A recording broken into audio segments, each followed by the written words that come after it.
அதிர்ஷ்டம் ஜோதிட ராசி நேயர்கள் அனைவருக்கும் செந்தில் பாபுவின் வணக்கம். சித்திரை மாதத்திற்கான பலன்களை பார்க்க போகின்றோம். ஏப்ரல் மாதம் 14ஆம் தேதி முதல் மே மாதம் 14ஆம் தேதி வரை உள்ள நாட்களுக்கான பலன்கள். இனி ராசிகளுக்கான பலன்கள். நிதானத்துடன் செயல்படக்கூடிய விருச்சிக ராசி அன்பர்களே, தங்களது ராசிக்கு 5ஆம் இடத்தில் சுக்கிரனும், ராசிக்கு 5 மற்றும் 6ஆம் இடத்தில் புதனும், ராசிக்கு 6ஆம் இடத்தில் சூரியனும், ராசிக்கு 7 மற்றும் 8ஆம் இடத்தில் குரு பகவானும், ராசிக்கு 9ஆம் இடத்தில் செவ்வாயும், ராசிக்கு 10 மற்றும் 11ஆம் இடத்தில் கேது பகவானும் அமர்ந்து இருப்பதால் தாங்கள் மேற்கொள்ளும் காரியங்களில் எளிதில் வெற்றி பெறுவீர்கள். அரசு சம்பந்தப்பட்ட காரியங்கள் தங்களுக்கு ஏதேனும் இருந்தால் இந்த நேரத்தில் முயன்றால் எளிதில் அந்த வேலைகள் நடைபெறும். குடும்பத்தில் உற்சாகம் அதிகரித்து காணப்படும். திருமணம் ஆகாத அன்பர்களுக்கு திருமணம் கைகூடி வரும். குழந்தையில்லாத தம்பதியினருக்கு குழந்தை பாக்கியம் கிடைப்பதற்கு ஏற்ற காலமாக தற்சமயம் உள்ளது. சில அன்பர்களுக்கு வீடு, வண்டி, வாகனம் போன்றவைகள் வாங்குவதற்கும் வாய்ப்புகள் மிக அதிகம். தெய்வ வழிபாடு அதிகரிக்கும். தெய்வ வழிபாட்டின் மூலமாக தாங்கள் பல விஷயங்களை சாதிக்க இயலும். தங்களது ராசிக்கு 4ஆம் இடத்தில் சனி பகவானும், ராசிக்கு 4 மற்றும் 5ஆம் இடத்தில் ராகு பகவானும் அமர்ந்து இருப்பதால் தங்களது குழந்தைகள் வழியில் செலவுகள் அதிகரிக்கும். மற்றவர்கள் விஷயங்களில் தலையிட வேண்டாம். தங்களது பேச்சில் நிதானம் தேவை. தங்களது ஆரோக்கியத்தில் கூடுதல் கவனத்துடன் செயல்படுவது மிகவும் நல்லது. கல்வி பயிலும் மாணவர்கள் தங்களது புத்திசாலித்தனத்தால் நல்ல மதிப்பெண்களுடன் கூடிய தேர்ச்சிகளை பெறுவீர்கள். உயர்கல்வி பயிலும் மாணவர்களுக்கும் மிகவும் யோகமான காலமாக தற்சமயம் உள்ளது. பெண்களுக்கு தங்களது திறமையால் தங்களது குடும்பத்தில் நல்ல முன்னேற்றங்களை உண்டு பண்ணுவீர்கள். தாமதமாகி வந்த திருமணம் இப்போது கைகூடி வரும். சில அன்பர்கள் புண்ணிய ஸ்தலங்களுக்கு சென்று வருவீர்கள். எச்சரிக்கையுடன் இருக்க வேண்டிய நாட்களாக மே மாதத்தில் 1, 2 மற்றும் 3ஆம் தேதிகள் வருகின்றது. விருச்சிக ராசியில் உள்ள நட்சத்திரத்திற்கான பலன்கள். விசாகம் நட்சத்திரத்தில் பிறந்தவர்களுக்கு குடும்பத்தில் உற்சாகம் அதிகரித்து காணப்படும். வெகு நாட்களாக திருமணம் முடியாமல் காலம் தாழ்த்தி கொண்டே இருந்தவர்களுக்கு திருமணம் கைகூடி வரும். விருந்து மற்றும் கேளிக்கை நிகழ்ச்சிகளில் கலந்து கொள்வீர்கள். அனுசம் நட்சத்திரத்தில் பிறந்தவர்கள் தங்களுக்கு பிடித்த ஆடை ஆபரணங்கள் வாங்குவீர்கள். சகல விதமான ஐஸ்வர்யங்களும் பெற வாய்ப்புகள் உண்டு.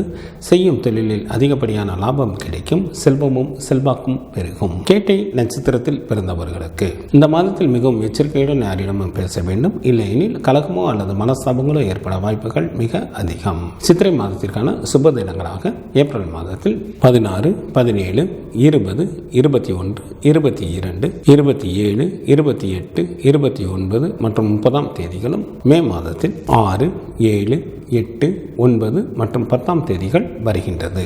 சந்திராஷ்டமம் நிகழக்கூடிய நாட்களாக மே மாதம் 1ஆம் தேதி காலை முதல் மே மாதம் 3ஆம் தேதி பகல் வரை சந்திராஷ்டமம் உண்டு. சுப்பிரமணியர் வழிபாடு தங்களுக்கு நன்மையை தரும். சூரிய பகவான் வழிபாடு தங்களது இன்னல்களை தீர்க்கும்.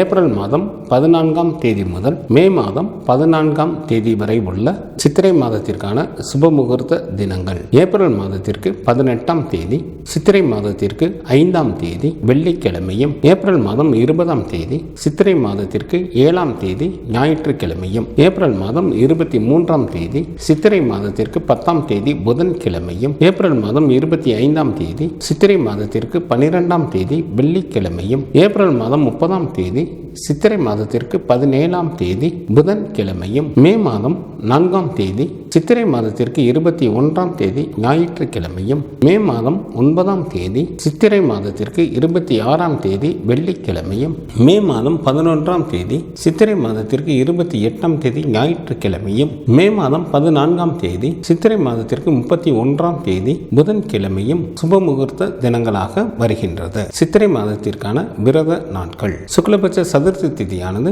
ஏப்ரல் மாதம் 30ஆம் தேதி வருகின்றது. சுக்லபட்ச சஷ்டி திதியானது மே மாதம் 2 மற்றும் 3ஆம் தேதிகளில் வருகின்றது. சுக்லபட்ச ஏகாதசி திதியானது மே மாதம் 8ஆம் தேதி வருகின்றது. சுக்லபட்ச பிரதோஷமானது மே மாதம் 10ஆம் தேதி வருகின்றது. சங்கடகர சதுர்த்தி திதியானது ஏப்ரல் மாதம் 16 மற்றும் 17ஆம் தேதிகளில் வருகின்றது. கிருஷ்ணபட்ச சஷ்டி திதியானது ஏப்ரல் மாதம் 18 மற்றும் 19ஆம் தேதிகளில் வருகின்றது. கிருஷ்ணபட்ச ஏகாதசி திதியானது ஏப்ரல் மாதம் 24ஆம் தேதி வருகின்றது. கிருஷ்ணபட்ச மகா பிரதோஷமானது ஏப்ரல் மாதம் 25ஆம் தேதி வருகின்றது. சித்திரை மாதத்திற்கான கார்த்திகை விரதமானது ஏப்ரல் மாதம் 29ஆம் தேதி வருகின்றது. சித்திரை மாதத்திற்கான அமாவாசை திதியானது ஏப்ரல் மாதம் 27ஆம் தேதி வருகின்றது. சித்திரை மாதத்திற்கான பௌர்ணமி திதியானது மே மாதம் 12ஆம் தேதி வருகின்றது. இந்த மாதத்தில் வாஸ்து நாள் உண்டு. சித்திரை மாதத்திற்கு 10ஆம் தேதி ஏப்ரல் மாதம் 23ஆம் தேதி புதன்கிழமை காலை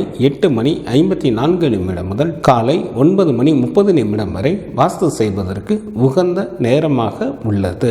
சித்திரை மாதத்திற்கான கிரகங்களின் நிலைகள்: சூரியன் மேசராசியில் அமர்ந்தும், செவ்வாய் கடகராசியில் அமர்ந்தும், சுக்கிரன் மீனராசியில் அமர்ந்தும், சனி பகவான் கும்பராசியில் அமர்ந்தும் பலன்களை வழங்குகின்றனர். புதன் ஏப்ரல் மாதம் 30ஆம் தேதி பகல் வரை மீனராசியில் அமர்ந்தும், ஏப்ரல் மாதம் 30ஆம் தேதி பகல் முதல் மேசராசியில் அமர்ந்தும் பலன்களை வழங்குகின்றார். குரு பகவான் மே மாதம் 11ஆம் தேதி பகல் வரை ரிஷபராசியில் அமர்ந்தும், மே மாதம் 11ஆம் தேதி பகல் முதல் மிதுன ராசியில் அமர்ந்தும் பலன்களை வழங்குகின்றார். ராகு பகவான் ஏப்ரல் மாதம் 26ஆம் தேதி மாலை வரை மீனராசியில் அமர்ந்தும், ஏப்ரல் மாதம் 26ஆம் தேதி மாலை முதல் கும்பராசியில் அமர்ந்தும் பலன்களை வழங்குகின்றார். கேது பகவான் ஏப்ரல் மாதம் 26ஆம் தேதி மாலை வரை கன்னிராசியில் அமர்ந்தும், ஏப்ரல் மாதம் 26ஆம் தேதி மாலை முதல் சிம்மராசியில் அமர்ந்தும் பலன்களை வழங்குகின்றார். சந்திரன் சுவாதி நட்சத்திரத்தில் அமர்ந்து பலன்களை வழங்க தொடங்குகின்றார்.